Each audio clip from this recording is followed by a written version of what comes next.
자, 2022년 군수직 군무원 경영학 기출문제 2022년 구급 문제 한번 풀어보도록 하겠습니다. 자, 1번부터 한번 시작을 해볼게요. 자, 다 같이 문제를 푸셨어야 되고 문제 난이도는 역대 굉장히 쉬운 편에 속하니까 충분히 할 수 있을 거라 생각합니다. 한번 보겠습니다. 정답 먼저 불러주고 한번 해볼까요? 몇 개 정도 맞았는지 한번 정답 먼저 쭉 불러주고 시작해 보도록 하겠습니다. 자, 1번에 1번, 2번에 4번, 3번에 1번, 4번에 4번, 5번에 2번, 6번에 1번, 7번에 2번, 8번에 1번, 9번에 4번, 10번에 2번, 11번에 1번, 12번에 3번, 13번에 3번, 14번에 1번, 15번에 3번, 16번에 4번, 17번에 3번, 18번에 4번, 19번에 2번, 20번에 2번, 21번에 3번, 22번에 1번, 23번에 2번, 24번에 3번, 24번에 4번입니다. 24번에 4번, 25번에 3번이 되겠습니다.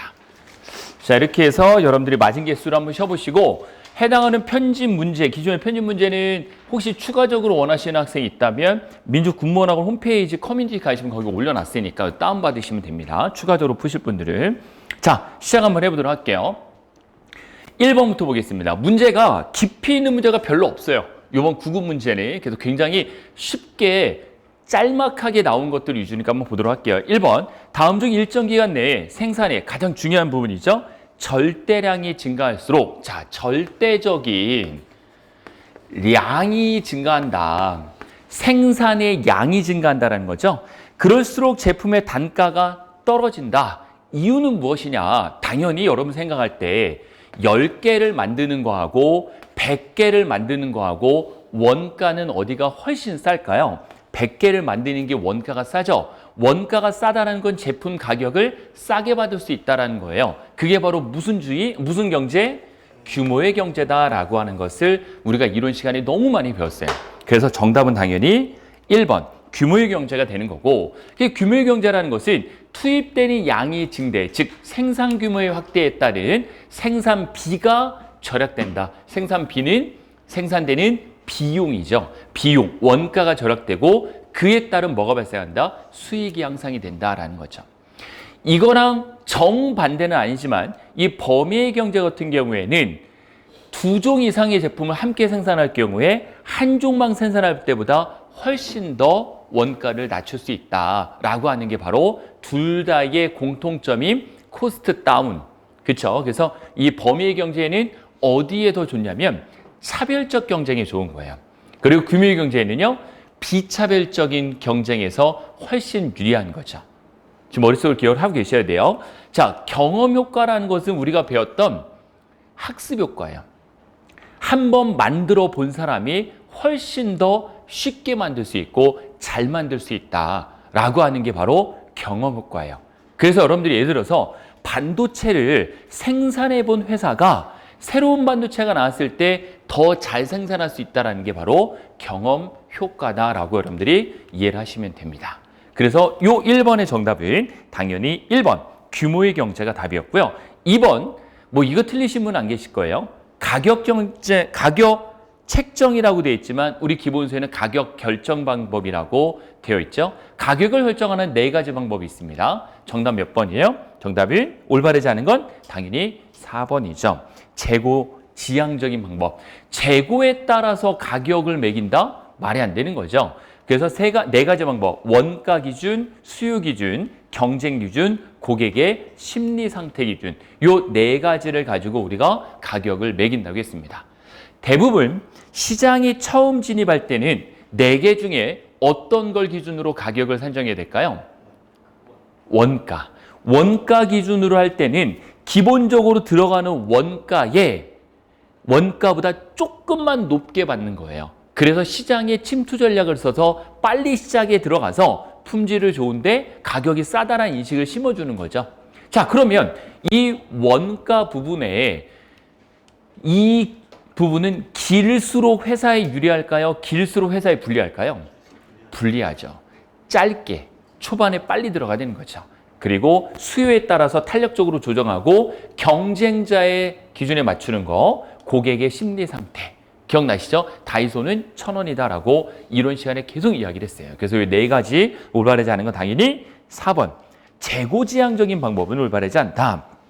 꼭 좀 기억을 해주시 바라겠고, 자, 3번도 너무너무 쉬운 거잖아요. 3번. 리더십의 관점이 아닌 건 무엇이냐? 자, 여러분 우리가 배웠던 리더십이 총 3가지 유형이 있었는데, 자, 기본적으로 리더십은 원래 타고난다.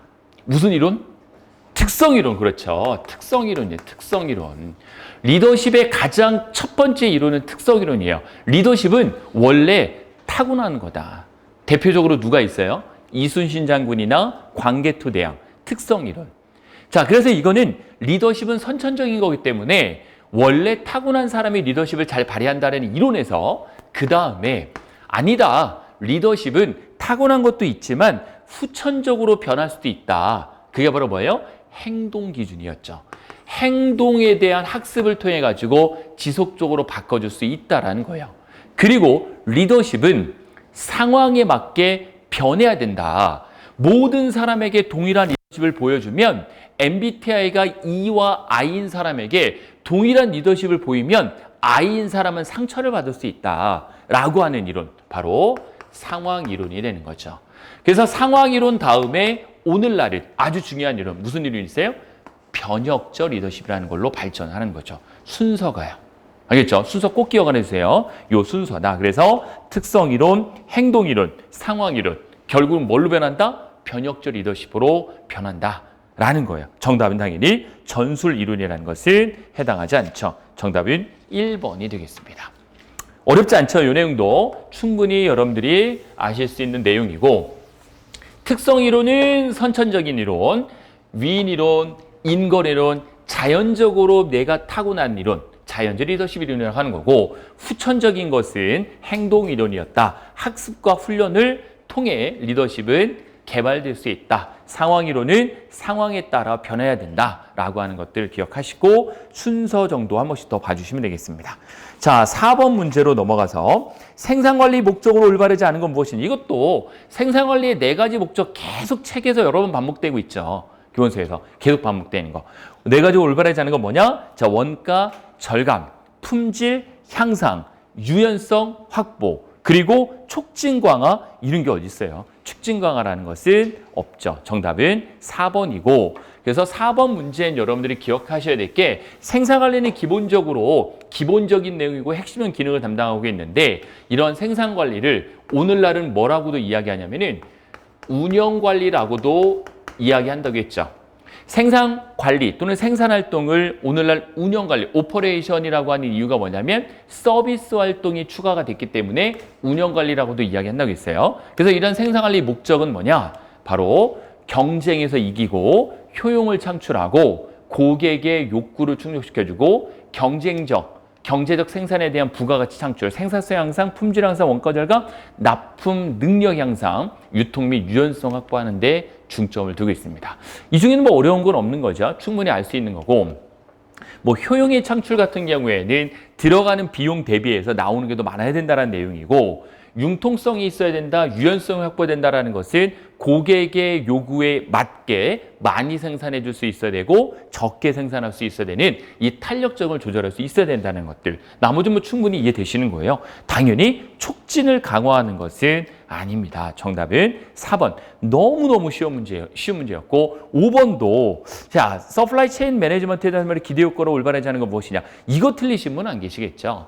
공급 사슬 관리는 내부가 있고 외부가 있었습니다. 기억나시죠? 내부, 외부가 있었어요. 그래서 이 공급 사슬 관리를 통해서 얻을 수 있는 이점 중에 하나가 우리 교재에도 그대로 나오지만 채찍 효과를 감소할 수 있는 아주 좋은 그런 방식이었죠. 채찍 효과라고 하는 것은 고객들이 판매원이 뭐 유통업자가 생산업자에게 아래서부터 위로 올라올수록 점점 파동이 커지는 것처럼 훨씬 더 많은 걸 요구하는 거죠.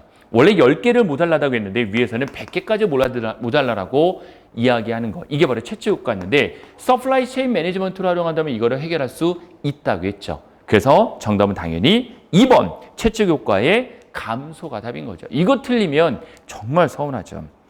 나머지도 뭐 거래 비용이 절감되고 거래 오류가 감소할 수 있고 정보 전달과 처리가 굉장히 편해집니다. 왜요? 자동화되기 때문에. 그 정답은 당연히 2번이에요. 자, 6번 문제 보겠습니다. 자, 6번 문제도 뭐 충분히 할 수 있는 거예요. 기업의 종합적 관점에서 비전과 목표를 설정하고 비전과 목표를 설정한대요. 누가요? 기업이. 그럼 무슨 전략이겠어요? 기업 전략이죠. 뭐 이게 문제에 답이 있는 거예요. 이런 것들은. 기업이 목표 설정하고 해당하는 비전을 정하는 게 바로 기업 전략이야. 기본적으로 순서가 중요한데 이거는 여러분들 제가 이론 시간에 계속 말씀드렸듯이 기업 전략, 그 다음에 나와야 되는 전략이 사업부 전략, 그 다음에 직능 전략. 직능이 다른 말로 뭐예요? 기능이에요. 같은 말이에요. 직능이 기능 같은 말입니다. 그래서 어떤 책에는 기능적 전략이라고 나오고 어떤 책은 직능 전략이라고 나오는데 제가 여러분들에게 이론 시간과 문제풀이 시간에 한 번씩 이야기한 것 중에 기능 전략이 바뀌면 사업부 전략이 바뀌어야 된다. 맞아요? 틀려요? 처음 얘기하듯이 표정을 지으면 안 돼요. 기능 전략이 바뀌어도 사업부 전략은 바뀌지 않습니다. 하지만 사업부 전략이 바뀌면 기능 전략은 바뀌어야 돼, 안 바뀌어야 돼요? 바뀌어야 된다고 얘기했잖아요. 2번 얘기했어요, 2번. 그 내용도. 그래서 기업 전략이 바뀌면 사업부 전략 바뀌어야 되죠? 사업부 전략이 바뀌니까 기능 전략 바뀌어야 되죠? 반대로 기능 전략이 바뀌어도 사업부는 안 바뀌어요. 사업부가 바뀌어도 기업 전략 안 바뀝니다. 왜? 순서가 이렇게 되기 때문에. 알겠죠? 그래서 기업 전략은 말씀드린 대로 어떠한 사업을 할 거냐, 어떤 제품을 선택하고 조직할 것이냐, 여기에 준 거예요. 그래서 본업이 뭐냐, 다각화할 거냐, 본업이 이동을 결정할 거냐, 이러한 전체 기업 전반에 대한 내용을 결정을 하고 기업 전략이 끝났다면 여기에 맞는 사업부 전략을 통해서 시장 점유율 확대, 성장, 이익 추구, 자본의 축소, 시장의 축소, 철수 등 여러 가지 전략을 결정하는 게 바로 사업부 전략. 이 사업부 전략을 실현하기 위해서 여러 기능별 활동 원리를 위해서 이 기능별 전략을 하는 거죠. 이 기능별 전략에서는 R&D 전략으로 테마의 선택과 자금, 인원의 배분에 주된 내용으로 기능별로 수행할 내용들을 정하는 게 기능별 전략. 같은 말입니다. 직능적 전략과 기능적 전략 같은 말이에요. 다른 걸로 이해하지 마시고 같은 걸로 이해를 해주시면 돼요. 같은 말이다라는 거죠. 정답은 그래서 기업 전략에 대한 설명이고 7번 관리 과정에 대한 설명 중 조직화에 대한 설명으로 가장 적절한 것은 무엇이냐라는 거죠. 조직화. 자, 우리가 이제 그 앙리페이올의 요 내용을 볼까요? 앙리페이올의 관리활동 6가지, 경영활동 6가지라고도 우리 많이 나옵니다. 그러니까 어떤 책에는 관리활동이고 어떤 책은 경영활동인데 같은 말이에요. 이 6가지. 이 6가지 활동을 먼저 외우시라고 했어요, 제가. 아시겠죠? 6가지. 뭐 있어요? 기술활동, 상업활동, 재무활동, 보호활동, 회계활동, 관리활동. 이 6가지 중에 가장 앙리페이올이 중요하다고 생각하는 활동이 바로 이 관리활동이에요. 그래서 이 관리활동을 다시 5가지의 요소로 나눴는데 그게 개조지조통. 기억나시죠? 개조지조통. 꼭 기억을 하셔야 되고 그래서 앙리페이올은 개조지조통 5가지로 구분했는데 오늘날 경영의 4대 관리라고 이야기하는 거는 이 중에 뭐가 빠져요? 어드저스트, 조정이 빠집니다. 근데 조정이 빠지든 조정이 들어가든 여러분들이 이 순서를 그냥 외우시면 돼요. 알겠죠? 그래서 앙리페이올이 이야기한 관리활동 5가지, 개조지조통 꼭 좀 기억을 하셔야 돼요. 자, 그럼 계획은 뭐 하는 거예요? 플래닝 하는 거죠. 그래서 조직의 목표와 예산 계획을 세우는 거예요. 조직화, 오가니제이션은 바로 뭐 하는 거냐? 조직화는 목표에 따라 조직을 어떻게 설계하고 그리고 특히 그 조직에서 어떠한 역할을 분배할지 이 역할 분배를 주는 게 바로 조직화예요. 오가니징. 그리고 지휘, 다이렉팅이나 리딩, 과업의 수행을 위한 지시, 조정, 과업 수행 시 발생할 수 있는 여러 분쟁과 갈등을 해결한다. 이 분쟁 갈등을 해결하는 것을 앙리페이올은 넣었지만 기본적으로 경영관리의 4대 활동에는 들어가지 않는다라고 생각하시면 되고 마지막 통제, 컨트롤링, 업무 수행에 대한 평가, 반성을 통해 향후 업무 수행에 도움을 주는 일종의 환류 기능이 바로 뭐다? 통제다. 감사, 이 내용이 바로 통제예요. 그래서 5개 꼭 기억을 하세요. 너무너무 쉬운 문제 역시. 자, 이 중에 조직화에 대한 설명으로 가장 적절한 거래요. 이 중에 조직화는 오가니제이징 뭐라고 했어요? 각각의 조직을 나누고 그 조직에서 해야 될 역할들을 분배하는 거예요. 그 정답 뭐예요? 조직과 목표에 따라 조직구조 설계 및 역할을 배분하는 거 몇 번? 2번이 답인 거죠. 할 수 있겠죠? 할 수 있어야 되고 당연히 여러분들은 맞춰야 됩니다. 자, 8번으로 넘어가서 역시 이 문제도 재작년에도 나왔고요. 작년에도 나왔어요. 재작년에는 종류가 나왔다면 올해는 22년도에는 내용이 나왔어요. 기본수익 그대로 있는 거예요. 자, 그래서 기본적으로 여러분들 회계는 총 4가지가 있는데 이 4가지 중에 세무하고 원가는 보통 같이 이야기를 하거든요. 세무 원가는. 그래서 기본서에는 3가지가 나와 있지만 4가지로 여러분 보셔도 돼요. 근데 제일 시험 문제 많이 나오는 거는 세무나 원가는 시험 문제 안 나오고 늘 나오는 게 있어요. 그게 바로 2가지가 뭐예요? 이 재무와 관리 회계예요. 이 2개 비교하는 거. 알겠죠? 너무너무 중요한 거죠. 자, 그 2개를 비교를 먼저 해드리면, 자, 이 표도 역시 그대로 기본서에 들어가 있는 내용이에요. 그러니까 이런 거 봤을 때 이제 여기서 보고 문제를 그대로 출제한 거예요. 여러분들 지속적으로 모의고사 매달 보고 있는데 그 모의고사에서도 이 내용 많이 비교했었을 거예요. 꼭 기억하셔야 되고, 자, 시험된 뭐가 더 많이 나와요? 재무회계가 훨씬 많이 나옵니다. 우리 시험 문제에는 관리회계보다. 첫 번째, 재무회계는 외부 이용자들에게 보고서 목적으로 주는 거예요. 그럼 외부 이용자 누가 있어요? 대표적으로 주주, 채권자, 고객 등이 되겠죠. 우리 회사에 돈을 투자한 주인에게 보여주는 거예요. 관리회계는 내부 이용자 제일 큰 거죠. 내부에 가장 대표적으로 경영자, 종업원들과 함께 우리 이렇게 경영해보자 라고 하는 관리회계. 그리고 이 작성 기준이 재무회계는 반드시 KIFRS라고 하는 국제 표준 기준을 삼아야 되는 거고 관리회계는 기준이 없다고 했고 재무회계는 정기적으로 해야 됩니다. 보통 연 단위로 많이 하는데 큰 회사 같은 경우에는 분기별, 반기별로도 많이 합니다. 그리고 관리회계는 필요할 때 하는 거고 재무회계는 재무제표 그리고 관리회계는 특수목적용 보고서, 특별한 형식이 없고요. 그리고 재무회계는 기업 외부에 재무적 정보를 제공하는데 관리회계는 내부에 재무적, 비재무적, 예를 들어 수주받았다, 계약했다 이런 내용도 전부 다 들어가는 거예요. 그리고 재무회계는 바로 여기 있는 과거지향적인 거예요. 여기서부터 여기까지 실제 경영활동을 하고 수익을 얼마를 냈다라고 하는 과거지향적, 관리회계는 이거의 반대로 미래지향적인 거예요. 내년에는 이렇게 될 것이다. 이렇게 사업을 하자라는 목적으로 미래지향적인 거예요. 자, 이거 보고 그런 문제를 본다면 관리회계로 올바르지 않은 건 무엇이냐? 당연히 1번이겠죠. 기업의 외부 이해관계자들이 필요한 거. 바로 뭐다? 재무. 정답이 1번이죠, 그러면. 너무 쉽단 말이죠. 이거 말고도 뭐 세무회계도 있고 한데 그런 건 시험 문제 나지 않는다. 종류 정도 나올 때 나올 수는 있겠지만 전혀 여러분들은 볼 필요가 없이 이 표 하나만 외워두면 끝납니다. 시험 2번 나왔었어요. 지금 기출문제로. 자, 9번 문제도 그대로 있던 거 아니에요. 안정성 비율로 올바르지 않은 건 뭐냐? 안정성 비율이라는 것은 기존에 내가 갖고 있었던 그 돈에 대한 내용이에요. 자, 부채의 비율. 자, 부채 비율 같은 경우에는 어떻게 나타내는 거죠? 내가 갖고 있는 자산 대비 부채가 얼마냐. 그쵸? 그 부채의 비율. 내가 갖고 있는 돈에서 부채가 얼마냐 이거예요. 너무 높으면 돼, 안 돼요? 안 돼요. 또 너무 낮아도 안 좋은 거예요. 그래서 몇 대 몇이 붙어 있어요? 자본 대비 부채가 같은 게 제일 효과적인 거예요. 알겠죠? 사업은 내 돈으로 하는 것도 좋지만 다른 사람에게 돈을 빌려서 하는 게 현명할 수도 있어요. 부채 비율, 유동 비율, 바로 연금화 시킬 수 있는 거, 당좌 비율, 당좌는 내가 바로 은행에서 돈을 찾아올 수 있는 돈이에요. 그러니까 안정화예요. 정답은 자본이익률이죠. 자본이익률은 내 자본을 투자한 데에서 얻은 이익을 자본의 크기로 나눈 비율이에요. 그래서 이 자본이익률이 정답이 되는 거죠. 자본이익률은 일정 기간 동안에 자본을 투자한 데에서 얻은 이익을 내 자본의 크기로 나눈 비율. 내 자본 대비 얼마 벌었냐? 그래서 이거 할 때 제가 뭐라고 이야기했냐면 이런 얘기 들었어요.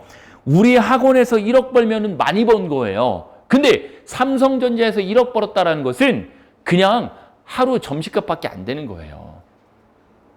자본 대비해서 이익률 차이가 엄청난 거예요. 똑같이 1억을 벌었지만 이 자본이익률은 삼성전자에서 1억은 정말 한 끼 점심도 안 되죠. 그 많은 직원들이 한 끼 점심 먹으려고 보세요. 다르죠. 그러니까 그게 바로 자본이익률이에요. 이거랑 안정성이랑 무슨 관련이 있냐라는 거죠. 이건 뭐와 관련이 있겠어요, 그러면? 안정성이 아니라 뭐예요? 안정 말고 수익이에요, 수익. 여기다 수익을 판정하기 위한 종합적인 척도이다. 자본이익률은 수익을 판정하는 거예요. 나머지 부채 비율, 유동 비율, 당좌 비율 꼭 좀 기억을 해 두셔야 됩니다. 알겠죠? 꼭 좀 나머지 요 해설 제가 일일이 다 타이핑 쳐서 단 건데 요것도 끝나고 드릴 테니까 그거 보고 외우세요. 적진 마시고. 알겠죠? 일일이 적는데 시간 뺏기지 마시고. 정답은 4번 자본이익률이고, 자 10번 틀리신 분은 죄송한 말씀인데 내년을 기약할 수밖에 없죠. 자 10번 BCD 매트릭스에서 4가지 진단 사항을 설명으로 올바르지 않은 건 무엇이냐. 이걸 아직도 모른다는 건 말이 안 되는 거죠. 기본적으로 많이 나오는 유형 중에 하나가 이 4가지의 주된 특징들하고, 그리고 여기 있는 상대적 시장 점유율, 절대적 시장 점유율 아닙니다. 상대적 시장 점유율, 그리고 시장의 성장률이다라는 거죠. 이 4가지 특징들 정말 많이 이야기했기 때문에 굳이 이야기 안 할게요. 자, 별은 어디예요? 여기 스타죠. 별은 시장 성장률과 시장 점유율 모두 높은 제품이다. 고고한이에요. 모두 높은 거예요. 자, 여러분들 시장의 성장률이 높으면 단점이 하나 있는데 뭐죠? 후발주자들이 자꾸 들어오는 거예요. 좀 안 왔으면 좋겠는데 계속 후발주자들이 들어와서 가격 경쟁을 해버리니까 내가 돈을 많이 못 버는 거예요. 수익 주동 사업은 어디다? 바로 캐시카우다라고 이야기했죠. 자, 졌어. 근데 시장 점유율은 낮지만 시장 성장률이 높은 거다. 상대적 시장 점유율이 높고요. 시장의 성장률이 낮은 거죠. 정답은 2번이 되겠습니다. 11번도 사실 너무 쉽잖아요. 회계 문제 치고는. 기억나시죠? 회계 문제가 늘 어렵게 나왔을 때도 있지만 제가 회계를 많은 분들이 경영학을 어려워하시는 분 중에 첫 번째로 하시는 말씀이 뭐냐면 저는 계산이 너무 안 됩니다. 수포자입니다. 계산하는 것 때문에 경영학 너무 어렵다. 경제학이 어렵다면 이해를 해요. 계산하는 것 때문에 경제학이 어려운 건 이해를 해요. 경제학은 제가 공부해봐도 어렵거든요. 근데 경영학에서 계산, 특히 국무원 경영학에서 여러분들 공부를 이론 끝냈지만 계산이 어려워서 이거 못 푸는 문제 있었나요? 없어요. 없어요. 실제 시험도 그래요. 이거 외워야 될 게 이거 아닙니까? 이거 제 책 그대로 그 PPT 파일 보여준 그거 아니에요. 자, 보세요. 순매출액입니다. 자, 순매출액. 다시 말해서 뭐라고 불러요? 그래, 이거를 뭐 순매출액이라고 보통 우리가 이야기를 하지만 뭐 수익이라고 나오는 것도 있기도 있어요. 그래서 어쨌든 순매출액에서 매출에서 원가, 이 매출 원가가 뭐예요? 이 매출이 나오게 되는 바로 코스트예요. 그 매출 원가를 뺀 거예요. 그래 말하다 매출 총이익이다. 그래서 이 순매출액, 보통 우리가 이제 매출 또는 이제 수익이라고도 보통 이야기를 하는데 수익에서 원가를 뺀 게 매출에 대한 총이익이에요. 그럼 여기에서 이 매출 원가는 잘 보세요. 이 제품을 만들 때 들어가는 플라스틱 비용, 그쵸? 요거 재단하는 데 들어가는 비용, 옮기는 데 비용, 이런 거 들어가요. 그런데 뭐가 안 들어가냐면 판관비라고 있어요. 판관비는 뭐냐면 판매 관리 비용이에요. 판매하거나 관리, 이거 누군가 가서 팔아야 되잖아요.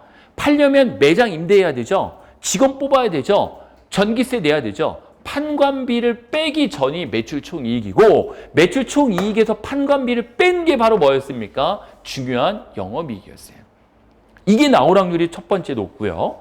이 영업이익에서 영업활동을 통해 얻은 돈도 있지만 영업활동을 통하지 않고 얻은 것도 있죠. 우리 회사가 이거를 만드는 회사인데 건물 하나 갖고 있어요. 근데 건물에서 나오는 임대료, 그건 영업 외 수익이란 말이에요. 근데 이 두 개를 더해가지고 여기서 영업 외 비용도 있을 거예요. 영업활동을 통해서 나간 게 아니라 영업활동 외 비용. 예를 들어 어떤 것들이 있을까요? 이자 비용 등이 있겠죠. 이자 비용. 은행에서 돈을 빌렸는데 이자 비용을 내야 되는 거. 그런 걸 빼보니까 그게 바로 뭐다? 법인세 차감 전 순이익이더라.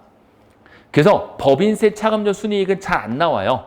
당연히 당기순이익이 나오고 이 당기순이익은 뭐가 들어가요? 법인세 비용이 들어가야 된다. 아주 중요한 거 두 가지를 외우시라면 당기순이익과 영업이익을 외우시면 됩니다. 알겠죠? 영업이익에는 뭐가 들어간다? 영업이익에는 판관비를 뺀 게 들어간다. 당기순이익에는 법인세를 뺀 게 들어간다. 라는 걸 기억하시면 돼요. 자, 법인세가 소득세예요? 소득세죠. 법인세는 소득세예요. 사람이 돈을 벌어서 돈을 번 부분에 대해서 세금 내는 거 있죠? 사람은 소득세, 종합소득세처럼 소득세. 근데 법인은 실체가 없는 거예요. 소득세라고 하긴 그렇잖아요. 법인세라고 하는 거예요. 소득세예요, 이것도. 그러니까 소득에 대한 세금을 내라 이거예요. 그래서 단기 순이익을 합니다. 자, 몇 번 그럼 정답. 법인세 비용 차감 이후니까 단기 순이익이다. 됐나요? 어렵지 않죠? 꼭 기억하셔야 되고 12번 인간관계론의 설명으로 올바른 것은 무엇이냐? 자, 인간관계론의 가장 중요한 이론이 하나 뭐냐면 바로 호손 실험입니다. 기억하실 거예요. 그래서 호손 실험의 핵심은 뭐예요? 인간관계가 성립이 돼야 생산성을 높여주더라. 그럼 인간관계를 높이기 위한 가장 좋은 방법 중에 하나가 뭐가 있냐면 회식이 있어요. 회식, 단결활동, OJT, 연수 이런 것들을 통해 갖고 인간관계를 더 돈독할 수 있는 게 있죠. 조명 바꿔주거나 책상 바꿔주거나 훨씬 근무 환경을 좋게 해주는 생산도 높아지는 거 아니라고 했죠? 정답 몇 번이에요 그러면? 비공식 집단의 중요성을 발견하게 되었다. 정답은 당연히 3번이 되는 거죠. 인간관계를 통해서 공식적인 거를 떠나서 비공식적인 게 중요성이 더 높아지더라는 거고 13번도 지속적으로 했던 거예요. 기업의 사회적 책임을 져야 된다. 4가지 책임이 있었죠. 첫 번째 책임이 바로 뭐냐면 경제적 책임. 자, 이 경제적 책임은 누구에게 경제적 책임을 져줘야 되는 거예요? 투자한 주주들에게. 주주들에게 많은 부를 창출해 줄 수 있는 경제적 책임이 있어야 되고 두 번째, 법적 책임 져야 됩니다. 법적 책임은 법에서 정한 내에서 하면 돼요. 법에서 정한 내. 그 내에서 법규를 준수해야 되는 거예요. 그 다음에 윤리적 책임은요. 법적 책임 내가 아니라 법적 책임 외적인 부분이 윤리적 책임인 거예요. 그래서 법적 책임은 법에서 정한 내에서 지는 거고 윤리적 책임은 법에서 정하지 않은 부분을 윤리적 책임이라고 하는 거예요. 최근에 가장 인기 있는 바로 김NG라고 하는 국회의원이 있어요. 이 국회의원이 코인을 했어요. 코인. 근데 코인을 그냥 한 게 아니라 보통 여러분들이라면 이분이 저보다 어려요. 나이가. 저보다 어린데 돈을 어디서 그렇게 많이 벌었는지 모르겠지만 60억어치 코인을 한 거예요. 60억어치. 변호사거든요. 와, 대단한 부럽더라고요. 한편으로. 60억어치의 코인을 돌리더라고요. 그리고선 코인에 대해서 굉장히 뭐 본인을 라면 먹는다고 코스프레하고 막 이래서 이제 법적으로는 문제가 전혀 없어요. 국회의원도 코인하면 되잖아요. 뭐 국회의원이 코인해가지고 돈 버는 거에 대해서 뭐 뭐라고 할 수 없잖아요. 윤리적으로는 문제다 이런 거죠. 윤리적으로는. 법을 집행하는 사람이 법을 이용해서 돈을 많이 창출하는 거. 윤리적으로는 문제예요. 하지만 법을 어기지 않았어요. 그러니까 이게 도덕적으로 비난을 받지만 실제로 법을 어겨갖고 감옥 가진 않는다. 윤리적 책임은 그거예요. 범위 외적에서의 책임을 윤리적 책임이라고 하는 거예요. 자선적 책임이라고 하는 것은 자발적으로 시민이 함께 참여하는 걸 자선적 책임이라고 하는 거고. 정답 몇 번이요? 그러면 당연히 3번이다라는 거. 지금까지 문제 중에 어려운 게 정말 없었습니다. 그리고 14번 문제도 노나카 이쿠지로 SECI 이론 기억나세요? 지식경영의 아버지라고 부를 수 있는 사람이 2명이 있는데 첫 번째가 바로 피터 드러커예요. 근데 이론 시간에도 얘기했지만 피터 드러커는 시험지 안 나옵니다. 어차피. 알겠어요? 얼마 전에 타계하시긴 했지만 안 나와요. 노나카 이쿠지로가 나오는데 과거에도 나왔고 이번에 또 나왔어요. 과거에도 나왔어요. 우리 군무원 시험에서 나왔어요. 이번에 또 나왔습니다. 근데 사실 왜 나오는지 사실 저도 잘 이해를 못하겠지만 뭐 출제하는 분이 자꾸 내는 거예요. 그러니까 우리는 중요하다고 배우는 거고. 알겠죠? 노나카 이쿠지로는 2가지 기억하시면 돼요. 암묵지와 형식지. 기억나시죠? 암묵지와 형식지. 그래서 바로 요거를 기억하시면 됩니다. SECI 이론에서 자, 기본적으로 볼게요. 나의 내면에 있는 암묵에 있는 내용을 다른 사람에게 전달을 합니다. 보통 어떤 매체로 전달을 해요? 말, 맞죠? 말과 제스처 등으로 인해서 다른 사람에게 암묵지로 그걸 뭐라고 하냐면 공동화라고 여기 돼 있지만 실질적으로는 영어는 사회화예요. society. 그래서 영어는 사회화, 공동화 같은 말입니다. 자, 내 내면에 있는 암묵지를 형식주로 표출하는 방법 뭐가 있어요? 여러분들이 일기를 쓴다든지 책을 쓴다든지 논문을 쓰는 거. 그게 바로 뭐예요? 표출화. 다른 말로 또 뭐예요? 영어로는 뭐예요? 그러면 외제화. 외부로 표출하는 거. 외제화. 반대로 보세요. 형식지를 다시 1급으로서 내 내면에 쌓여. 성경책을 읽으면서 내 내면에 느끼는 게 있어요. 바로 인턴. 그래서 내재화. 마음속에 새기는 거. 내면화라고도 하고 내재화라고도 하고 그러니까 이게 번역하는 거기 때문에 상당히 여러 말로 표현이 돼요. 여러분들의 그 느낌을 이해하시면 돼요. 그리고 여러분들이 논문을 쓸 때 여러분 머릿속에 있는 걸만 갖고 논문 쓰는 게 아니라 다른 사람이 이미 정립해 놓은 논문을 가지고 또 논문을 쓰는 거예요. 어차피 인생은 짜집기 인생입니다. 논문을 내 머릿속에 있는 거를 다 쓰는 사람은 그 사람이 이상한 사람이에요. 어차피 딴 사람들이 조금씩 정립해 놓은 것을 나도 모르고 다른 사람도 몰래 다 그 짜집기해서 하는 거거든요. 네. 그래요. 맞아요. 짜집기. 그 짜집기가 바로 뭐예요? 바로 콤비네이션이라고 하는 연결화. 형식질을 형식으로 바꾸는 거. 자, 그러면 여기서 보면 조금 어렵다라고 제가 생각한 건 앞에 이식, 표출, 연견, 체화. 이것 때문에 좀 어려웠을 수도 있는데 버려도 돼요, 그냥. 버리면 돼요. 자, 그냥 공동화 보세요. 공동화는 각 개인들이 가진 형식질을 조직 안에서 서로 형식질로 나누는 거다? 아닙니다. 형식질을 나누는 게 아니라 공동화는 암묵지로 나누는 거예요. 정답 당연히 1번이 틀린 거죠. 너무 문제 쉽단 말이에요. 그러니까 제가 부탁드리고 싶은 거는 올해는 작년과 다르게 21년도에는 문제의 오류가 좀 있었어요. 그래도 두 문제가 중복 정답 처리가 됐었는데 22년도에는 그런 문제가 하나도 없어요. 22년도에는. 그래서 별 문제가 없었어요. 또 문제가 쉽다 보니까 크렘도 별로 안 걸렸을 거예요. 그래서 제발 작년 출제위원이 올해 또 출제하기를 진심으로 바라겠습니다. 이미 출제는 끝났어요. 지난주 일요일부로. 원래 토요일까지 하고 일요일 날 딱 끝났대요. 그래서 이미 출제는 됐어요. 주사위는 던져졌어요. 어떤 문제가 어떻게 나왔는지는 모르겠지만 좀 올해처럼만 나오면 너무 땡큐한 거예요. 그리고 올해처럼 나와야 되는 이유가 뭐냐면 공부한 사람은 점수를 높게 맞고 공부 안 한 사람은 점수를 낮게 줘야 되는 게 맞는데 문제가 21년처럼 나와버리면 너무 어려웠거든요. 이때는 사실 7급 문제 특히 어려웠어요.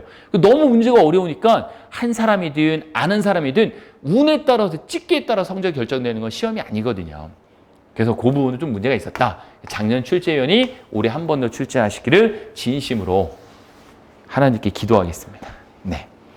꼭 그렇게 되시고 열심히 해보세요. 14번의 정답은 1번이고 자 15번 문제 너무 쉽죠? MBO의 성공 요인이 아닌 건 무엇이냐?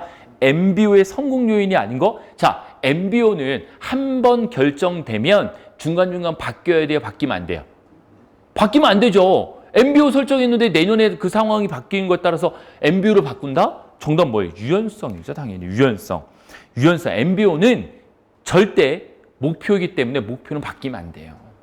딱 설정해 놓으면 그거대로 가야 돼요. 정답 당연히 목표의 유연성이고 16번 자본 예산의 의사결정 준칙에 대한 설명으로 올바르지 않은 건 무엇이냐? 자, 이거는 여러분들이 조금 어려울 수 있어요. 제가 좀 더 설명을 드리자면 여러분들 한번 보시면 자, 자본 예산, 내가 갖고 있는 이 자본에 대한 예산의 의사결정에 대한 준칙에 대한 설명이 돼요. 즉, 내가 갖고 있는 돈을 투자할 거냐, 투자하지 않을 거냐 이거 결정하는 내용으로 올바르지 않은 걸 고르라는 거예요. 그리고 나서 자, 잘 보세요. 자본 예산의 의사결정이죠. 여러분 자본은 여러분들 갖고 있는 내 돈이죠.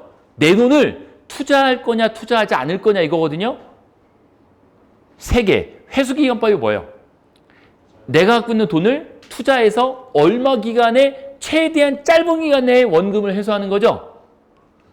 수년가, NPV, IR, 내부 수익률 전부 이게 바로 뭐예요? 투자에 대한 화폐 가치, 미래 가치를 반영을 해서 현재의 100만 원을 투자하면 5년 후에 150만 원이 된다. 그럼 5년 후에 150만 원이 현재의 100만 원과 가치가 똑같아지는 게 바로 IR 아니에요.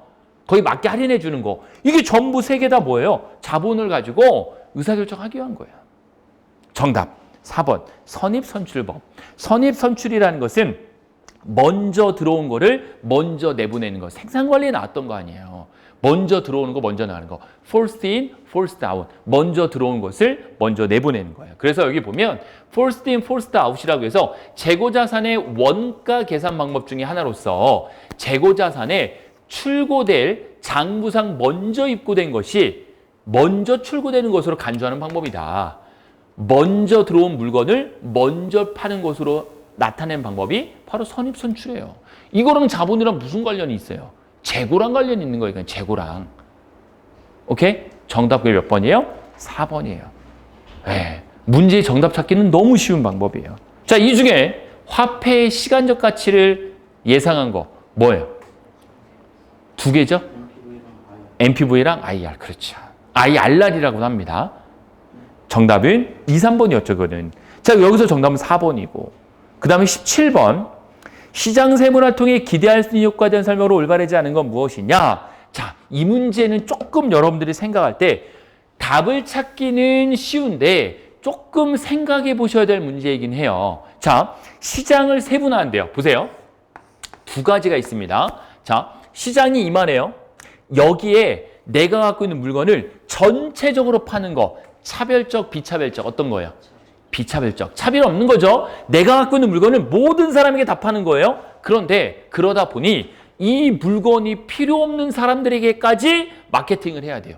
불필요하죠. 그래서 STPA에서 시장을 나눕니다.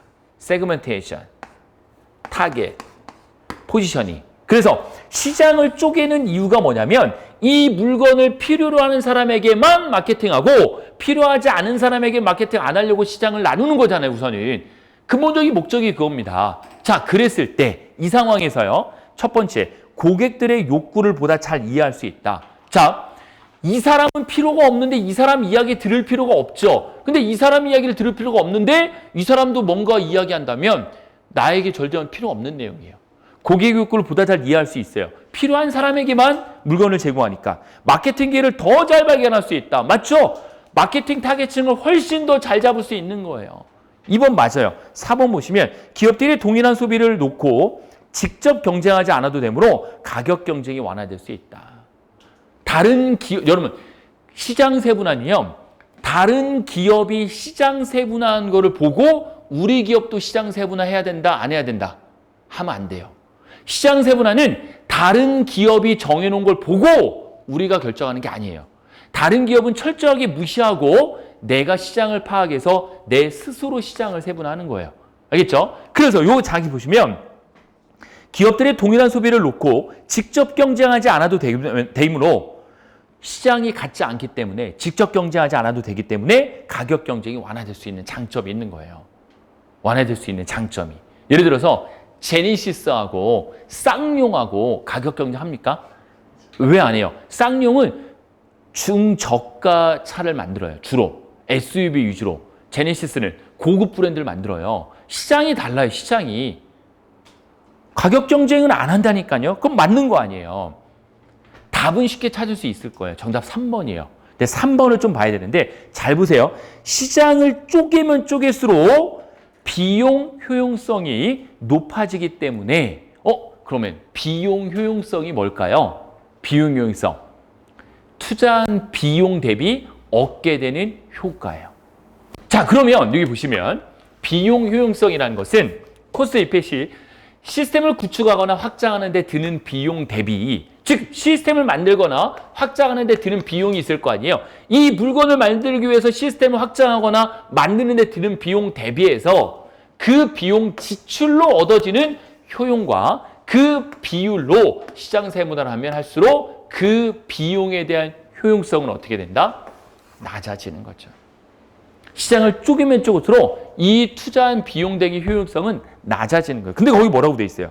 높아지기 때문이라고 돼 있으니까 비용 효용성은 낮아지기 때문이다. 그러니까 비용에 대한 효용성이 낮아지니까 시장을 계속 쪼개는 건데 너무 많이 쪼개면 돼요, 안 돼요?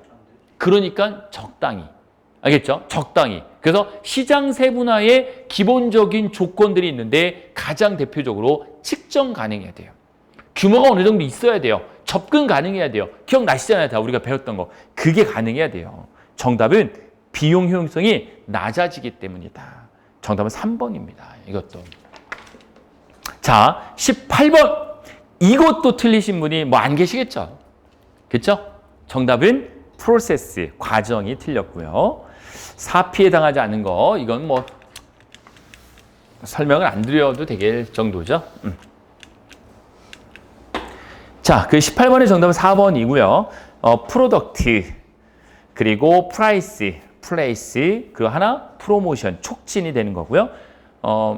그 다음에 19번. 글로벌 경영의 필요성에 대한 설명으로 가장 올바르지 않은 건 무엇이냐? 자, 글로벌 경영도 제가 마지막 시간에 했었어요. 이론 마지막 시간에 해외 시장 확보를 통한 매출액을 증대할 수 있다. 글로벌 경쟁 맞죠? 이론 시간에 마지막에 했던 거 1번 당연한 거고 국내의 규제를 회피할 수 있다. 맞아요? 틀려요? 맞죠? 여러분 기본적으로 왜 해외에 진출하냐면 진출하는 그 지리적인 특성에 맞는 규제들이 다 따로따로 있는 거예요. 달라요, 다 규제들이. 법인세도 나라마다 다 같아요, 달라요? 다 달라요. 그런 것처럼 맞고 해외 조달을 통한 투입 요소 비용 절감. 해외 조달? 그게 뭐예요? 라텍스 만드는 회사는 캐나다 쪽에서 회사를 설치하는 게 좋아요. 왜? 라텍스에 들어가는 원료를 캐나다에서 많이 로키 산맥에서 많이 갖고 오거든요.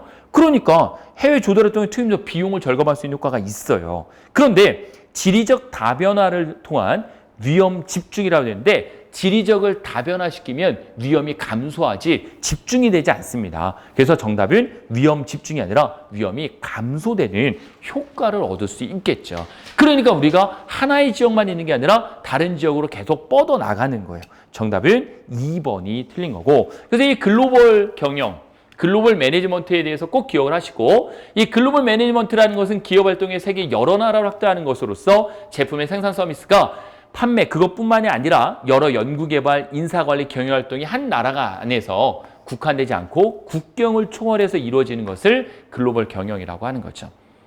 이걸 통해 가지고 해외 시장 확보를 통한 매출액이 증대되고요. 국내 규제를 회피할 수 있어요.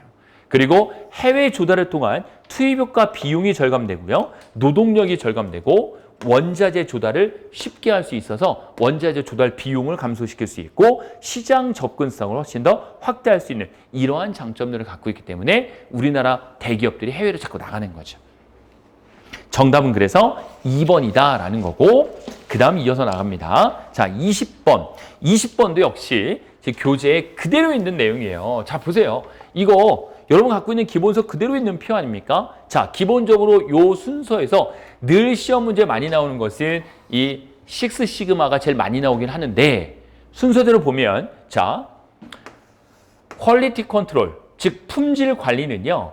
어디에만 국한되면 왼쪽에 보시면 제조업에만 국한되는 거였어요. 1930년대부터 50년대에 제조 공정에만 집중되어 있는 게 바로 이 퀄리티 컨트롤이에요. 거기에서 한 단계 발전을 해서 자재 설비, R&D 요 두 가지가 들어간 게 바로 T, 토탈 퀄리티 컨트롤, 전사적 품질 관리. 이 전사적 품질 관리는 자재 설비와 R&D까지 포함을 합니다.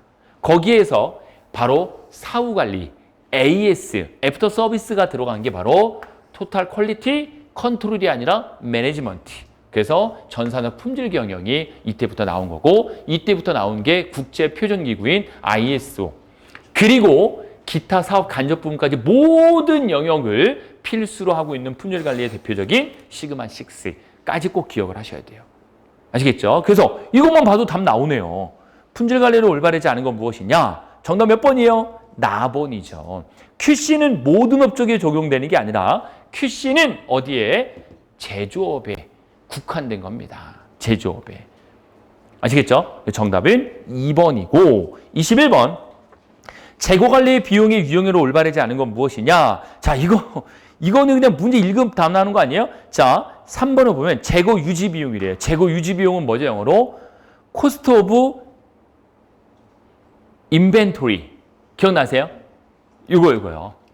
여기는 PPT는 안 해놨네. 너무 쉬워서 안 해놨네요. 재고 유지 비용, 코스트 오브 인벤토리. 그 재고를 유지하는 데 비용이에요. 재고를 유지하는 데 다른 비용이에요. 근데 뭐라고 돼 있어요? 한 번의 조업을 위한 생산 설비의 가동 준비에 소요되는 비용? 말도 안 되는 거예요. 재고 유지 비용은 갖고 있는 재고를 유지하는 비용이에요. 제표대로 뭐가 제일 많이 들까요? 창고 비용이 제일 많이 들겠죠. 근데 정답 당연히 이 3번인 거고 나머지도 한 번씩 알아두세요. 품목 비용이 뭔지, 주문 비용이 뭔지, 재고 부족 비용이 뭔지도 알아두시고 22번도 너무 쉬운 거 아닙니까? 여러분 시계열 측정 분석으로 수혜주 방법으로 올바르지 않은 건 무엇이냐? 여러분 시계열은 정양, 정성. 정양. 근데 델파이는 뭐예요? 정성. 정답 1번이죠, 뭐 이건.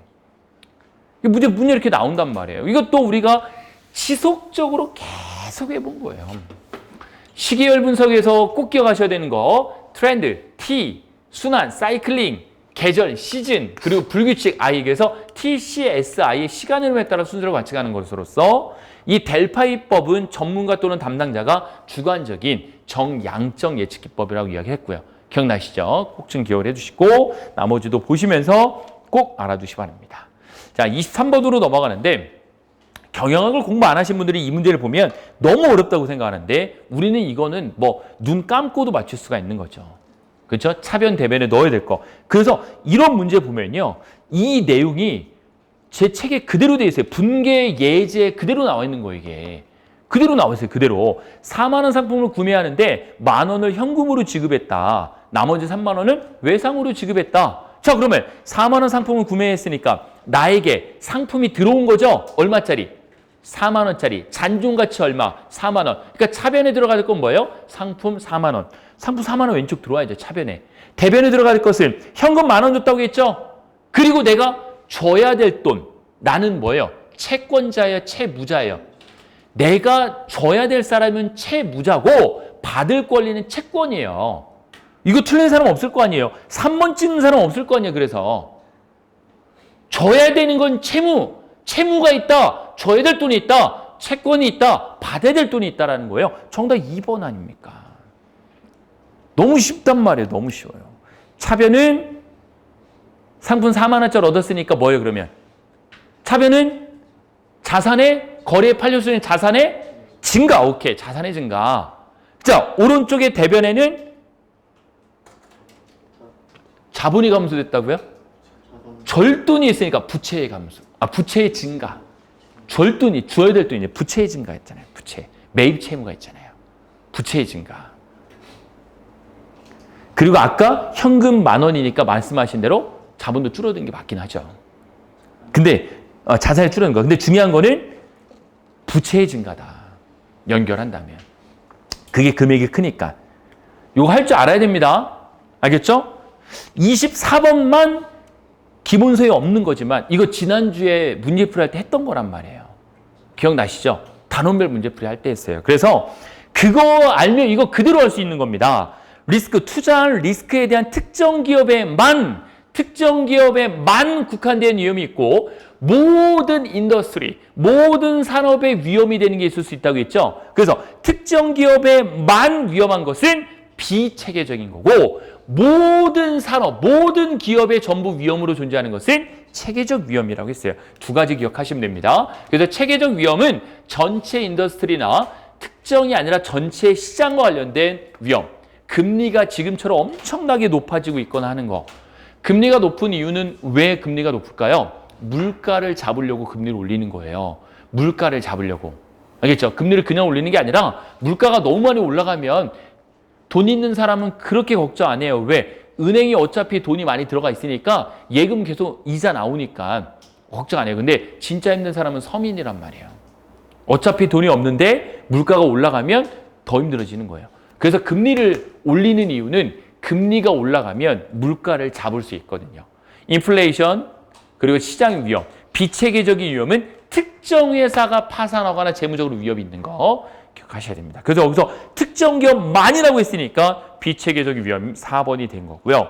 25번도 너무너무 쉬운 거죠. 밸런스드 스코어 카드에 4가지 관점으로 올바르지 않은 거, 경쟁자 관점이 아니라 뭐가 들어가야 돼요? 고객 관점이 들어가야 되는 거고, 이 재무적 관점, 고객 관점, 내부 프로세스 관점, 학습과 성장 관점 4개 종류 나온다고 했잖아요. 9급에서는 보통 종류 나오고 7급에서는 의미가 나오거든요. 그대로 나오는 거예요. 정답은 당연히 몇 번이다? 3번이 되겠습니다. 이렇게 25문제 풀어봤는데 풀어보면 별거 아니죠. 그렇죠? 이 정도만 나오면 진짜 잘 맞을 수 있겠다는 생각이 들 거예요. 근데 실제 시험장에 가도 요 정도 수준이 아닐까라는 예상을 합니다. 작년에 요 정도 나와서 문제가 없었거든요. 실제 시험 문제가. 알겠죠? 그리고 여러분들의 기본서는 22년도 기출문제를 반영이 안 된 21년도까지 반영된 거거든요. 그러니까 22년도 요 정도 나오는 거예요. 기본서만 하면 돼요. 더 많은 걸 할 필요가 없어요. 알겠죠? 더 뭔가를 막 하려고 하지 마시고 이제 시간은 기존에 했던 거를 좀 더 탄탄히 다져가지고 외우는 거. 알겠죠? 그런 거 연습을 많이 하시는 게 남은 시간 하셔서 고득점 맞을 수 있는 거예요. 다양한 문제를 푼다고 좋은 건 이제는 아닙니다. 시기적으로 봤을 때. 알겠죠? 이제 남은 50일은 많이 연습을 해보시는 거. 그렇게 해서 제가 10분 정도 쉬었다가 뭐 할 거냐면 이 문제랑 유사한 아주 유사한 문제를 낼 거예요. 이 변형해서 냈거든요. 그거 변형 문제를 풀어보도록 하겠습니다.